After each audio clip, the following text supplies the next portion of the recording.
quero conversar com vocês um assunto super importante hoje, que é perícia. Todo assunto que eu venho abordar com vocês é de extrema importância, mas a perícia, ela tem diversas peculiaridades, diversas situações que elas são específicas para o processo e para a finalidade da qual a gente busca através do processo.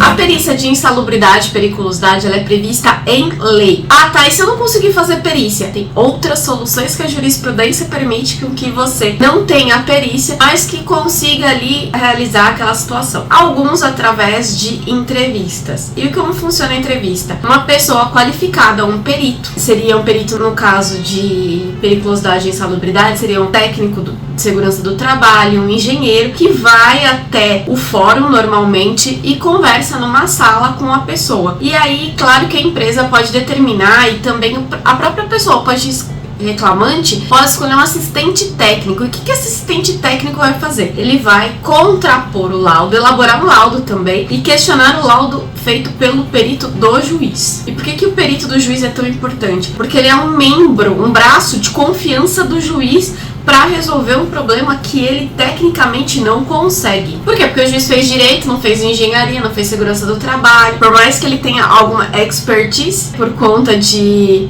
entender, julgar, verificar alguns processos em tese que são seu carro-chefe, processos trabalhistas, mas tem algumas questões que são específicas e principalmente insalubridade e periculosidade, ela é prevista na própria CLT. Um dos requisitos para determinar a insalubridade e periculosidade é a questão da perícia. A outra é estar no rol dos trabalhos insalubres ou periculosos, de acordo com o Ministério do Trabalho, e aí tem outros quesitos também. Na prova que a gente está falando de entrevista, ela é super simples, o perito vai até um local que normalmente é o fórum, tá? E faz todas as perguntas, questionamentos, que ele vai determinar ali a perícia. Ela é uma perícia importante? É, porque se você não tem como fazer a perícia em loco, ou seja, no local, a entrevista é um modo, mas nem todo juiz admite através de entrevista. E qual que você usa? Prova emprestada. Prova emprestada é de extrema importância, porque você pega processos contra a mesma empresa em situações análogas, em situações próximas àquela ou na mesma situação que aquela e mostra, olha, tem periculosidade ou não tem, tem insalubridade ou não tem, através daqueles laudos ali que já foram diversos. Então, esse também é um jeito. E aí, a outra situação é que se não houver perícia, não tem direito a insalubridade e periculosidade. Ah, mas tem questões que a lei prevê, periculosidade, insalubridade, como o caso de motoboy. O motoboy, se tiver vínculo, ele tem direito à periculosidade, aí é uma outra situação. Tem algumas questões também que, por exemplo, acúmulo, que é proibido de insalubridade e periculosidade, na convenção coletiva de algumas categorias, por exemplo, na categoria de postos de combustível, você tem essa junção, né? Esse acúmulo de periculosidade e insalubridade. E aí é bem interessante também observar a convenção coletiva da categoria. E aí tem a perícia médica. A perícia médica, ela é fundamental nos processos em que envolve doença do trabalho. Não acidente do trabalho, porque acidente do trabalho é simples.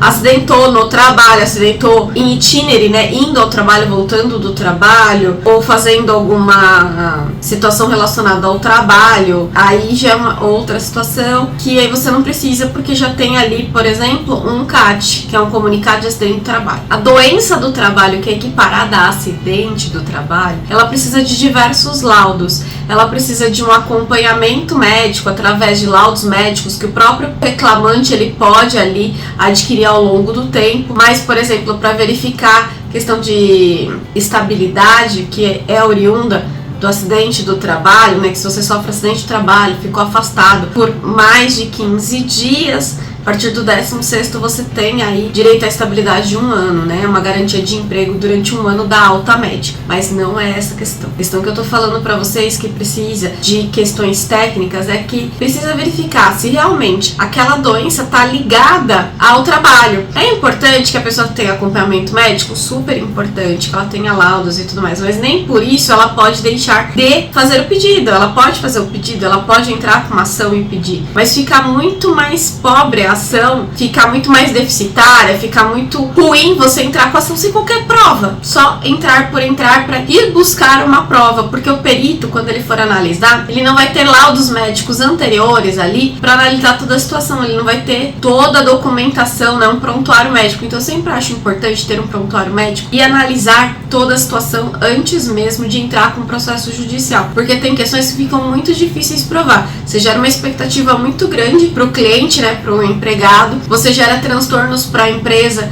porque a empresa vai contratar advogado, vai contratar perito, vai contratar um monte de coisa, e aí vai ter um laudo negativo para o seu cliente. A ação é improcedente. Então, quando o laudo ele influencia tanto a ponto de uma ação ser julgada procedente ou improcedente por conta do laudo pericial. Então, por isso que o laudo pericial ele é fundamental nos processos judiciais. A gente tem também uma perícia que é super interessante, que é a perícia contábil. Ela normalmente é usada na fase de execução. A perícia contábil, ela traz ali a questão dos cálculos contábeis, mas hoje, como muitos utilizam PJ e Calc, a gente não tem tanta questão num perito judicial, porque os cálculos, eles são ali mais padronizados. Antigamente os cálculos não eram padronizados, você conseguia manobrar muito mais os cálculos, e aí, por conta da discrepância muito grande, você determinava um perito ali para verificar a questão dos cálculos ali.